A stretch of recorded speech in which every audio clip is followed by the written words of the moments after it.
Listen, then there's the Tamaki Makaurau by-election, which is this weekend, tomorrow. And in this week's lead-up, proof positive that Te Pāti Maori aren't, just to be perfectly honest with you, not only the most vexed of ethnic activists, but they're very probably the dumbest political party on the planet. And that's not easy, because there's plenty of competition, just quietly. Listen, Te Pāti Maori make Magilikari Serious Party, or I don't know, the Raving Monster Loony Party, appear not simply sensible but pragmatic geniuses by comparison. I mean, last Sunday we had Oriini Kaipara, bizarre interview with Tame Tame.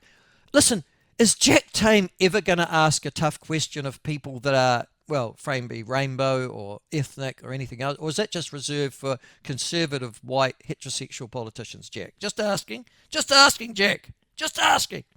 Anyhow, the Oriini Kaipara interview of last, I hadn't seen it. People have been talking about it all week, and I finally got to watch it in all its gory glory last night. Oh my God. People say that was a train wreck. I defer. No. A train wreck is when train wreck's Prince Andrew. That's a train wreck interview. No. This is next level. Oriini Kaipara.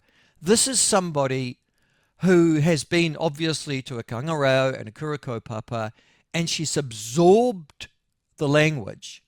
She just doesn't understand what it means. I mean, it could be that for her, because she was raised in that sort of alternative Maori education system, English truly is a second language. Although, wasn't she a major newsreader on Television New Zealand News when, no, she was. No, that's all right, but she was reading just to auto cue, wasn't so? She didn't necessarily understand the words, she could just read them. My children were like that, just quietly. You go to them and say, they're about 7 or 8 years of age, you get a report from their parents to say reading age 13. You go, oh, look at that. My children are geniuses. They've got a reading age at 13 at the age of 7 or 8. And then you just mention it in passing to the teacher at the parent-teacher interview, and then they'd pop your buttle and they go, yes, they can read the words, but they don't necessarily understand what they mean. And you go, oh, I see what you mean. Yeah, okay. Well, I think Oriini Kaipara's like that, She's got a whole series of words and she can put them all together in the English language and the Maori language. I just don't think she understands what they actually reference. I mean, that was the overwhelming impression I got of the interview that I watched last night. Anyhow, her bizarre interview last Sunday, one of the most excruciating pieces of self-parody I think I've seen since The Office's David Brent, except the difference was that The Office is fiction and that David Brent's a character in an act or a play or in a TV series. This was real life, and I was watching it. I couldn't take my eyeballs from the screen. There was, of course, the policy on the phone. Oh, I've forgotten the policy. It's on the phone somewhere. I'll get back to you on that. The complete ignorance is the difference between parliamentary opposition and repeal. That was a beauty as well. But Kypra's interview was more than that. It was, without doubt, one of the most extraordinarily excruciating pieces of ignorance that you will ever see. And the fear and the great thing is that she actually might get elected to Parliament.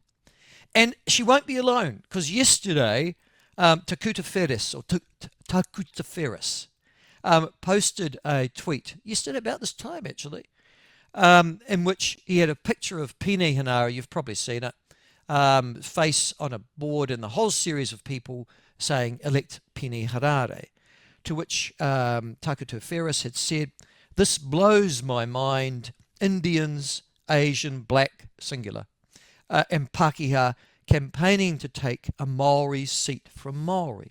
Now, there was a bit of pile-on yesterday on that, including from Willie Jackson, for God's sake, as well, which is ironic, suggesting that was a racist and a ridiculous thing to say. And so Te Pāti Maori, realising that there was a bit of an issue here, probably needed to put out an apology, and they did.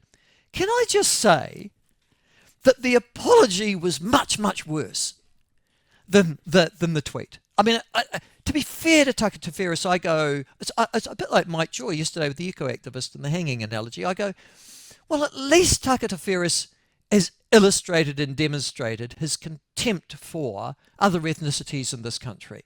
At least I know where this dude's coming from. It's sort of like he's put on his gang patch and he's wandering down the main street. You're going, well, at least I know he's mongrel mob. You know what I mean? At least, so there was that sort of blinding, flashing moment yesterday where I went, wow, there you are, and you are perfectly representative, aren't you, Mr. Ferris, of the real thoughts and gestures and rhetoric within your party. You've given us you've opened the curtain. Oh, gosh, there you are. All those bloody Indians, those bloody Asians, those bloody blacks, those Pākehā campaigning to take our seat away from us, failing to understand, amongst many different things, that we live in a democracy and this isn't your seat, And that, ironically, and I'm sure this will be a shock to Oriini Kaipara as well, Maori seats were actually put in by the colonial white settler government in the middle of the 19th century. About the time that the Civil War was happening in America. Yeah, about then, roughly in the same decade or so. Anyhow, Te Pāti Maori's apology yesterday, man, blow your mind.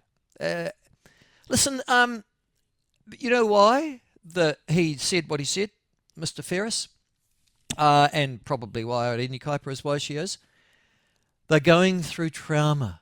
This is the press release yesterday from Te Pāti Maori. They're going through trauma.